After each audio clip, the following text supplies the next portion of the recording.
Você é o Anísio? Que tipo de problema? Você vai matar alguém? Tem alguém te ameaçando? Corre atrás da tua melhora, mano. Bem-vindo ao pesadelo da realidade, Playboy! Tomar qualquer coisa aqui. Pra ela uma Maria Mole, pra mim o de sempre. Eu que te adoro. Porra, tô falando que eu pago essa merda? Ó, meu, não vem falar que meu bagulho é merda não, hein? Esse cara? Sabotagem. Cumprimenta seu mano aí, mano.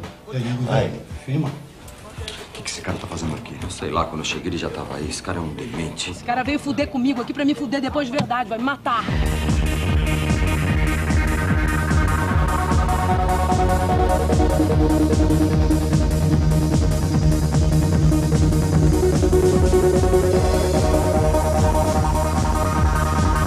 Clac, clac, bum.